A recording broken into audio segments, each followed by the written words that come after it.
Well, welcome to an exciting interview. I have a guest, a friend who has listened to the voice of God, been led by that voice, and he is changing the lives of hundreds of thousands of people, from children to prisoners to CEOs. I can't wait to introduce him as he rolls out the story of how his journey has led him from a punk kid to an incredible man of God doing the work that God is speaking to his heart. Let me introduce my friend and TOPUCU founder and CEO, my friend Norm Mulder. How are you, Norm?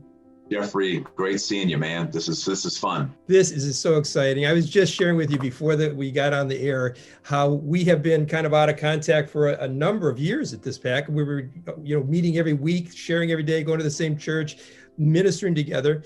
And all of a sudden, an explosion takes place when I open my computer and I see TOPUCU, and I see you on a podcast with Sean Bolt, and I hear this whole thing because the last time you and I saw each other, you were just telling me about the book. So let's start there. First and foremost, you are now an author, you are a founder and CEO, but you came from being a punk kid. Let's start at the beginning. Where did you come from? Yeah. So the quick version, because it could go very, very long, but the quick version is 1967 grad from high school, basically raised in a house with an alcoholic father, which is what it is. He was a World War II vet. I have no idea what he saw, went through, or anything. I don't blame him, but life growing up wasn't awesome. We were pretty poor, living in a pretty nice neighborhood, but we were the poor family in the neighborhood. And so I gravitated towards trying to get attention any way I could. And that typically was by doing things that were wrong and bad. I was actually one of the top garagers in the west side of Cleveland. Now, a lot of your listeners have no idea what garaging is, because after my generation stole things out of their garage, they started locking their garages.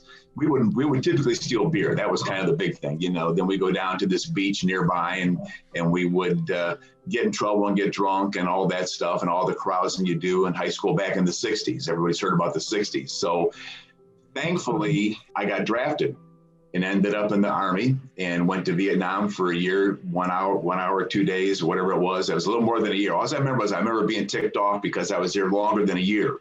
And was a radio operator over there with the 25th Infantry. And when I came back, the neat part was everywhere I went, people were looking for people. In my resume, it was like, man, I barely got out of high school with D's and E's.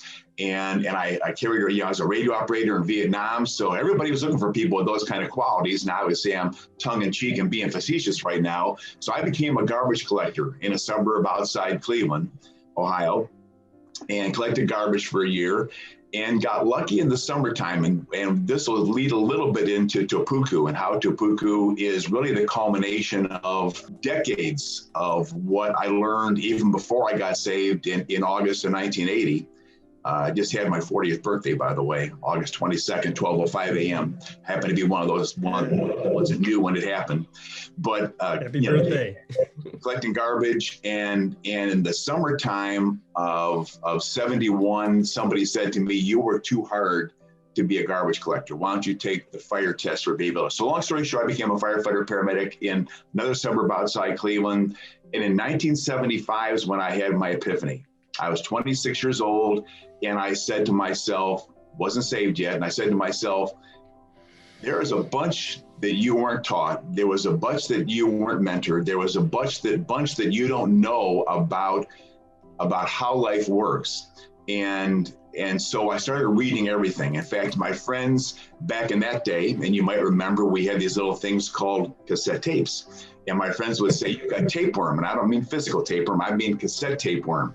And I would listen to every cassette tape I could get my hands on. I'd be doing, all that stuff. And TOPUCU, The Only Person You Cheat Is You, is the culmination of all the things I learned starting about 1975 and all the things I read. And then what that led to a part-time job learning about investments, about, how do investments work. And so quickly from 76 to 79, I actually got pretty good at that. In 1979, left the fire department, like I had mentioned earlier, August 22nd, 1980 at 12:05 a.m. after a 6-week debate with a friend of mine who was trying to teach me about Jesus. And my stubborn, trying to not do that. I'm a quarter German, half Dutch, which means I argue with myself, and stubborn and bullheaded. But he said, just say this prayer. So that took place. And from 1979 to 1994, I was blessed to build an organization that today, and this is all to the glory and the grace of the Lord, obviously, but I have an organization today that has 1,400 licensed agents. We have ownership either of or part of 91 offices in this company, and manage $1.5 billion of assets. So all the learning part that we're going to talk about on this podcast regarding TOPUCU is what helped me go from being what I always call a high school ding dong to to somebody that's been blessed in this life here. Well, I'm excited for the audience to hear how you took the principles of everybody from Napoleon Hill to Steve Covey and all those things. You laced it through the scriptures. You were directed continually, step by step, by God. He opened doors for you. Norm, you and I have, nodded our heads in regards to how powerful the doors have been open, but are being open, all because of this program that God designed, as well as everything else. But it stands for the TOPUCU what? So the audience can really catch up with that Indian word that we keep kind of saying. So somewhere around Thanksgiving of 2013, I was working out in the gym in my house. And I had one of those pity parties, we're human. So I had this pity party. I'm going like, man, I'm 64 years old. Why am I still working out? This is crazy. It hurts when I do this, hurts when I do that. And I don't mean that injuries, I'm talking just, doing the muscles and all that stuff and trying to stay in shape. And I got the word. It just downloaded. The Lord just shot it right down to my brain. He said, I wasn't audible, obviously, but I heard in my spirit, well, then quit working out. The only person you cheat is you. And that's one of the things that I want to make sure that we understand. Look, I understand if I do something wrong, my family can be cheated, the Lord can be cheated. I'm not saying that. TOPUCU is a life skills change of behavior program. It's really about you fighting you inside here to make you do what you don't want to do so you can become who you want to become. That's really what it boils down to. So when the word was downloaded, I wrote it down, and I wrote down, an acronym, TOPUCU. The only person you cheat is you. And the problem was that didn't spell any acronym. But I've got 16 grandkids, and actually blessed now to find out we have one great on the way. And so for a while we have them what's called on the iPhone bribery program. Are you familiar with that? No. iPhone bribery program is when you have teenage grandkids and you take care of their iPhone and you control their data. He or she who controls the data controls the kid. So we help them a little bit with that. And long story short, when they text me, they don't go YOU, they go you. So I thought, okay, I'll use that instead of YOU. So it became TOPUCU, the only person you cheat is you. And that became the acronym. And I just pronounced it like, I just made it up. I made it up, it's like, a toe and Winnie the Pooh and a bird going coo. So I just said TOPUCU. And now it's become this word that thankfully over 100,000 people have used it to have an opportunity. If they change their lives, I don't know, but they've had an opportunity to, and the numbers continue to grow. So again, that's kind of where it got started. Then he quickly downloaded the book to me, started telling friends about it, and they're telling me, I hate your word. And I'm like, well, that's good, because I hate my word. Because the only person you cheat is you should make you do, again, what you don't want to do to become who you want to become. It should force you to do more. And so I felt led in April of 2014 to write the book.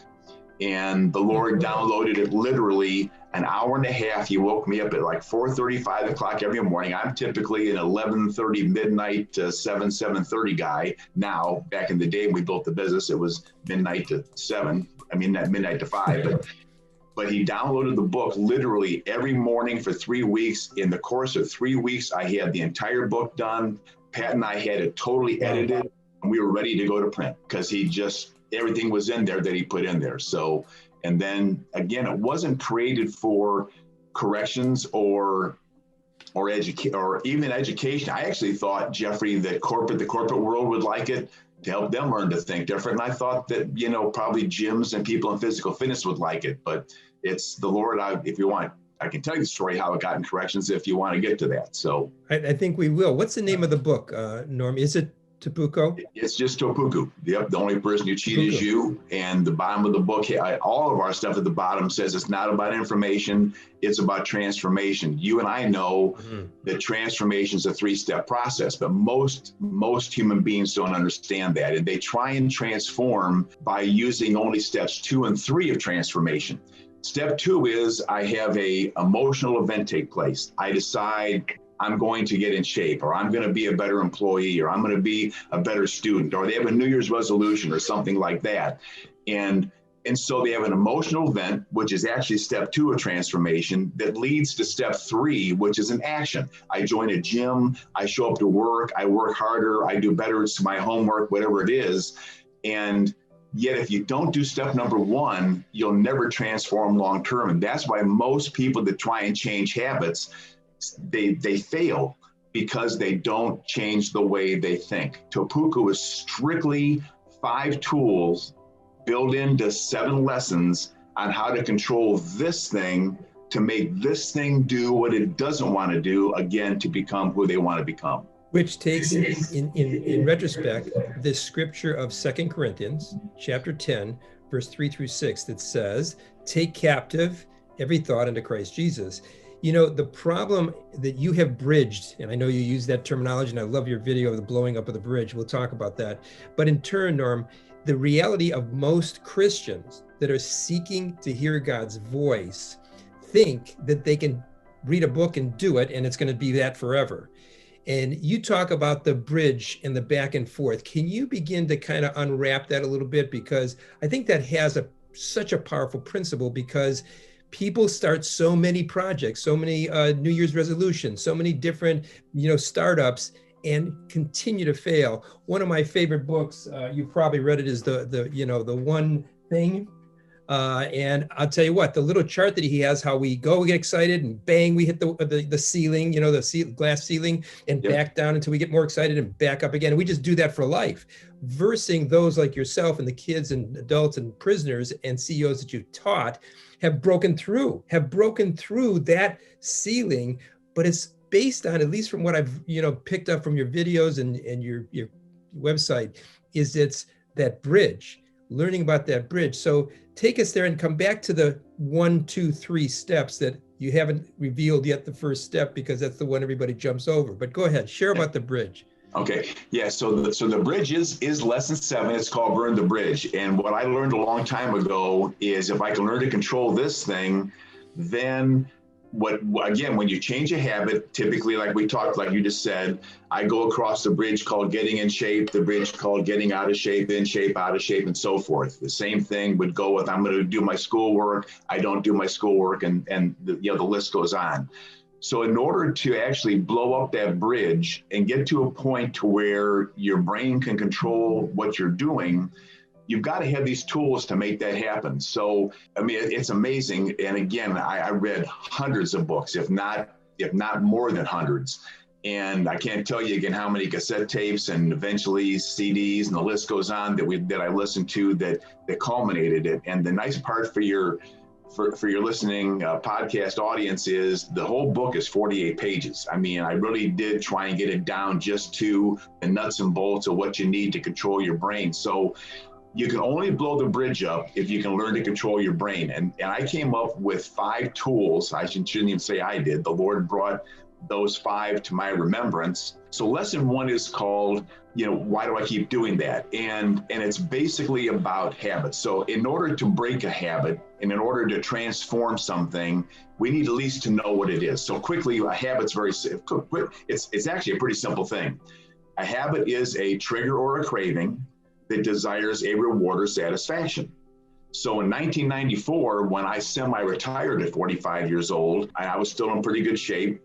I came home at night now. I was always out building and talking to people and customers and all that stuff. Now I'm home at night. And about 2 months later, I went from where the shape I'm in back then and now to about literally 35 pounds bigger. And I looked at Pat and I said, man, I don't understand this. She said, well, you know, here's what's different. Every night you come home and you eat a pint of ice cream and you eat a bag of Cheetos. I had changed my habit. So a habit is a trigger or craving that desires a reward or satisfaction, and only one word is key in changing a habit. The one word that bridges those two components is the word routine. He or she who controls the routine can learn to control the habit. Well, that's easy to say, but that's very, very hard to do. If you're trying to quit smoking or drinking, or if you have a really, all kinds of bad habits out there. But if you can learn to control the routine, then you can change the habit.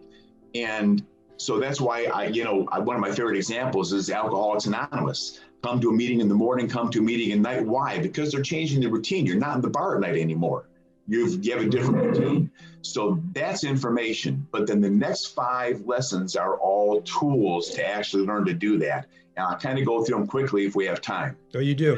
Take your time. This is valuable for my listening audience, and I hope to be sharing some things with them about the new year that this plays into. But go ahead, give us those other 5. So lesson 2 is called What Are the Odds? One of the first things I learned was, in order for me to change a bad habit and to transform my thinking, I had to stay motivated. So what are the odds, very simply, is a tool that I learned decades ago that basically goes like this. If you picture the scales of justice, just kind of picture the scales of justice. And if in one scale, you have 2 components. One is called the payoff. The second component is called, what are your odds? And in the other scale, you have those 2 horrible words called hard work. Now, here's how life works, in my opinion. If I said to you, Jeffrey, would you go outside right now and walk around your block, and when you got done, let's say it's a mile, and you got done and I gave you a $100 bill, odds are pretty good you'd say to yourself in your brain, that's a 15 to 20 minute exercise for $100. I need exercise anyhow, what the heck, I'll do it. We do this motivation scale in our brain all the time. So let's diagnose what I just said. What was the hard work I asked you to do? Walk a mile. What was the payoff? $100. What were your odds of success? 100%. So you're motivated. Now, if I said to you, which I do in high schools all the time, I've done the Ginn Academy and a bunch of other stuff, and the kids, I get them all excited about motivation. And I say to them, look, Coach Ginn says to me that if you'll go out and you'll do 5 miles, I can give you $5,000. And you ought to see those kids jump out of their seats, man. 5 miles, $5,000. They're so motivated, it's crazy. Until I say, hey, there's one little catch. You got to be back here in 20 minutes. And man, all of a sudden you see brains starting to click. People are doing math, and all of a sudden they're going 20 minutes divided by 5 miles is 5 4-minute miles. And I say, sit down, just sit, because the world record last time I looked anyhow was 21 minutes and 9 seconds. You aren't going to even do it. And my example very simply is this. If I can memorize this motivation formula and I'm not motivated, then I can figure out why I'm not motivated. Because I'm motivated for $5,000, 5 miles. If I have forever to do it, my odds are 100%. But if I give you a time limit, then also I'm not motivated. And that's what happens to most human beings. They come up with the payoff that they want to get, routine change, whatever it is, or something they want to accomplish in life. I believe that almost every human being on earth would put in the hard work if they really believed that they could get the payoff, whatever it is.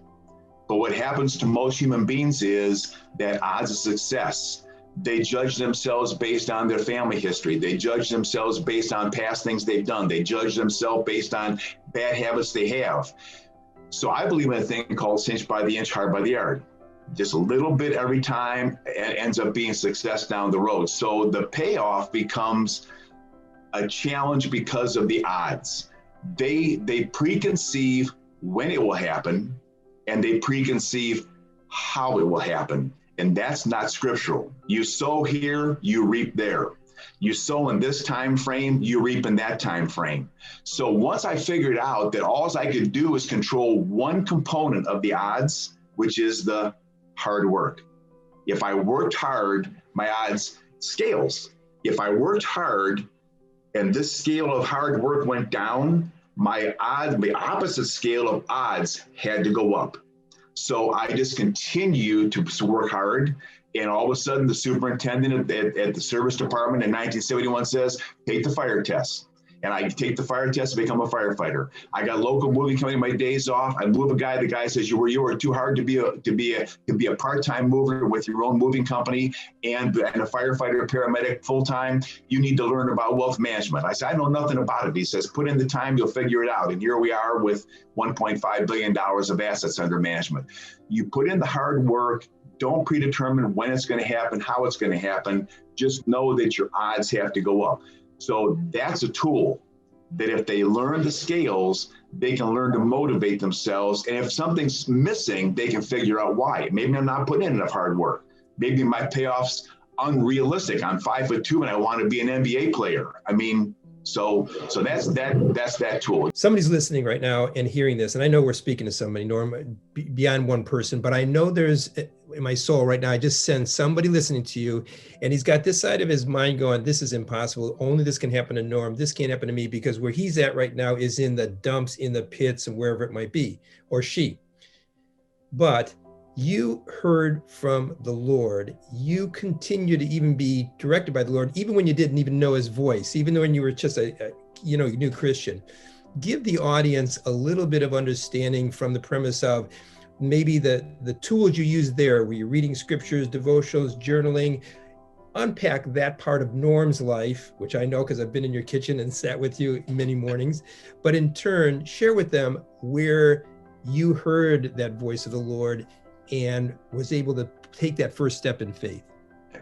So the neat part about TOPUCU, and I'm going to relate it to that, is what took place on January the 3rd of 2008. In December of 2007, Jeffrey, I was with a good friend of mine, Pat, and I, and he and his wife, and we went, it was his 60th birthday that year. And so we went out to the Monterey Peninsula. And you know what that means? It means playing golf at Pebble Beach and Spyglass and Spanish Bay and staying and all that stuff for his 60th birthday. This guy, as much as we've been blessed, this guy's been blessed well beyond anywhere we've been. And so I looked at Dave and I said, so you're 60 years old. What are you going to do? And he goes, there's no retirement. You know, I'm not saying I'm going to work as hard as I worked, but I don't see retirement in the Bible anywhere. You know, it's, on literally December the 7th, when I got home, and I fortunately, I'm going to admit this, and it's not bad. I love journaling, but I don't journal as much as I should.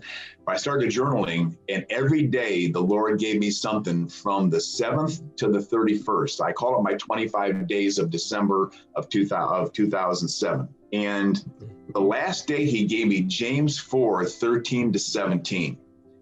And I knew it was from him, but I didn't think it was from him because I've known James 4:13-16 for a long time. Man says, I'm going to go to a town. I'm going to be successful. And the next verse says, well, you boastful, arrogant man, you're nothing but a vapor. Instead, you ought to say, if the Lord wills, I'll do this or that. I had no idea what 4:17 was. I had to look it up. And 4:17 says, if a man knows what to do and doesn't do it, he sins. And I knew then that there was something that he wanted me to do. I had no idea what it was. And I will tell you, I searched for 6 years to find out what it was. Now, the neat part of that story was on the 31st of, and this is where the Lord comes in big time. So the 31st of December, 3 days later, our 14th of now 16 grandbabies is born. My son and his wife living in Joliet, Illinois. Pat and I head over to this thing. And I'm going to look something up while I'm actually telling you this. And we get there and get to the hospital. And I looked at Pat and I said, so I'm starving. I need some food. Let's go to that Arby's real quick and get a sandwich, and then we'll go see his baby. Now, 3 days earlier, I got James 4:13-17. We walk into Arby's restaurant, and in the Arby's restaurant is framed James 4:13. Yeah. So That's what we call a God wink. yeah, exactly. So I love it. so I knew there was something, and then I'm not going to say I was nonstop for 6 years, but I looked at 2 or 3 different things I tried to do, and nothing was there. Then all of a sudden the word came, and next thing you know, here we are with TOPUCU, blessing and giving tens of thousands of people an opportunity to transform their thinking. So let me ask you an additional question. And what a place to find a confirmation from the Lord, Arby's.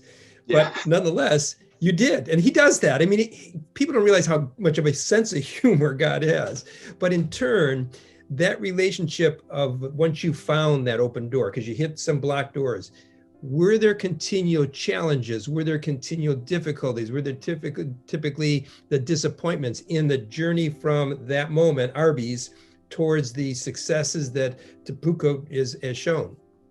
Yeah. So from '08, when I really started trying to do stuff, I actually, and this is where you got to really listen to the Lord, because I decided there were a couple things that I thought would work. So in '08 to 13, for 5.5 years, I spent time trying to do things that weren't what he wanted me to do. But when the word came in TOPUCU, then I knew I was on the right path. So the other thing that took place is, I don't know if you remember when Tim Story came to the church. And Tim Story is that pastor of the Stars, out in Hollywood, if I remember right. And I was sitting there, and he was up front, and he was prophesying over people and stuff. And he looked back and he pointed to me. I knew he was pointing to me, but he pointed to me and he goes, "You." So I did the typical Christmas Story, and the scene in the schoolroom where they all look behind them. So I look behind me and he goes, "No, you, the bald guy." And I point like this to me, and he goes, "Yeah." And he goes, "Come on up here." And I've never been slain in the spirit till then. And I got about 5 feet from him, and I went down like a shot. And his prophecy over me was, "You will heal people in their living rooms." And I'm like, well, I don't think I have the gift of healing. I have some gifts. I got a gift of wisdom, thankfully, and I got some other stuff, but I only got the gift of healing. But here we are today. We have tens of thousands of people being healed in their living rooms. So the Lord, in hindsight, if I go back, I can see all kinds of things he was doing to prepare us for the journey. Wow, that is precious. That is precious. So TOPUCU is a program that is not just information, but it's about transformation, and it's available for people. We're going to put your link right down below, Norm, for the book, and now it's on audio. You got the course, and we're going to give them all the connections to get connected with you. And the other part of it is, you were talking about even technology advancing itself for prisoners and for students, like the app that you talked about. Can you capstone our discussion with what's next? Because you are obviously not at the end of your road, but you're just on the launch pad of this situation, and the numbers of people you're affecting in a positive way to put abundant life in their life again. Yeah, the Lord is definitely opening doors. We have an app. It will be out. It will not be, you won't be able to purchase it through the app stores yet, because we're trying to decide exactly how we're going to do all that, because the Lord's opened a door for an organization that right now is mentoring 1.5 million students throughout the country in 25 different states. Mm-hmm. Their whole goal is a mentoring program to help these kids actually graduate. And so we need to develop the app for them, and that's going to be a list type of a thing versus getting it online. But it's available in the book. There's a standard book. There's a faith workbook. The faith workbook is the same as the standard as far as the tools and the writing your mission statement and goals go, but the stories are about Christians and the scriptures are in there.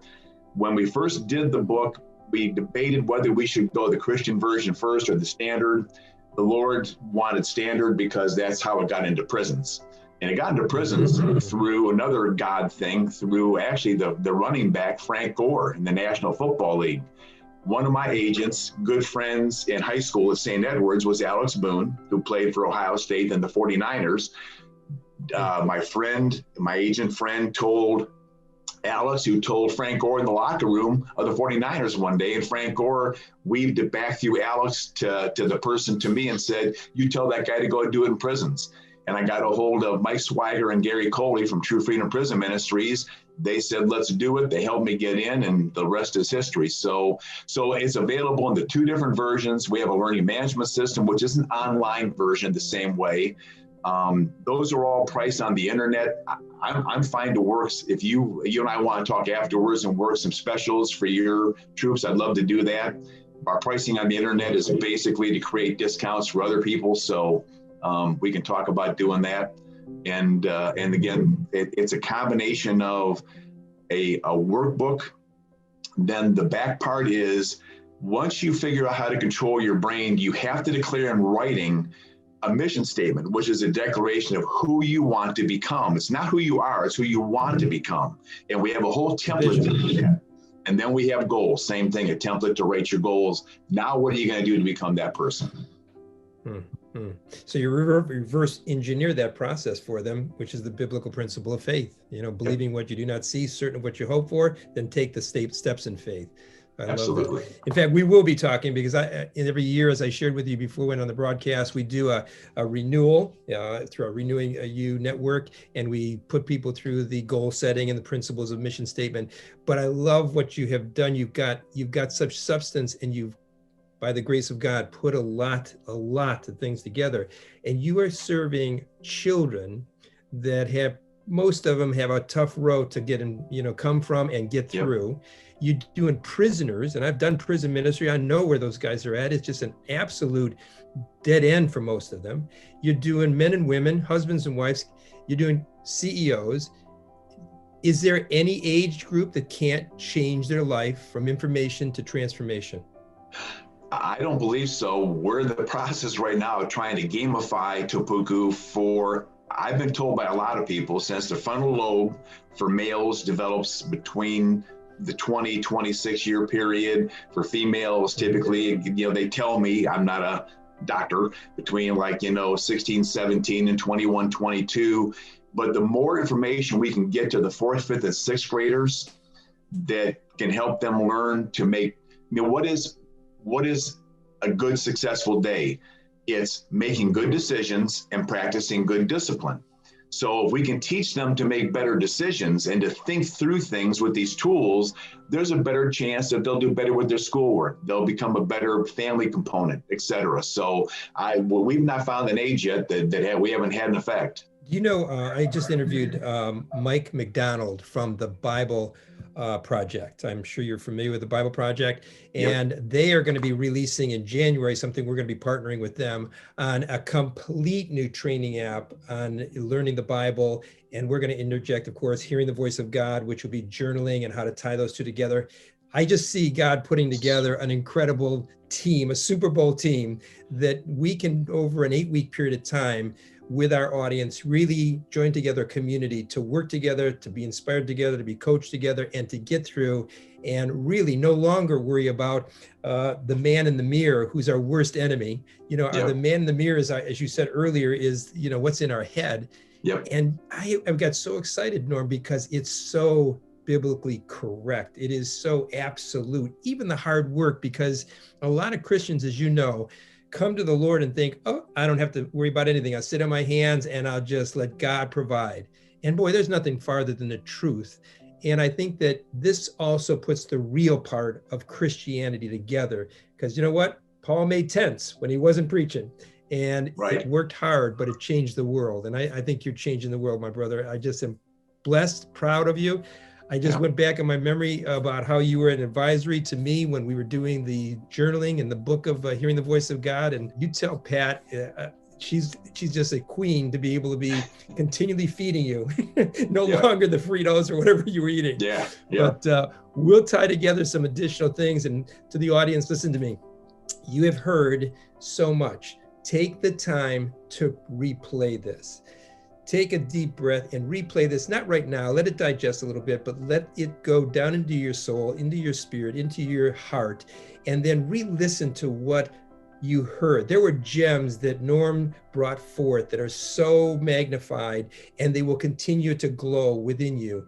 And then be serious about taking the next step of looking into TOPUCU, because it's absolutely a program based on the biblical principles that can transform your life. Romans 12, verse 2, transform your life by the renewing of your mind. So Norm, again, I love you. I thank Love you, you. man. We are going to work together on changing the world together more and more. So I'll be talking to you very soon. Thanks for being with us Great. on Hearing God's Voice. Appreciate it a bunch and looking forward to our next adventure together.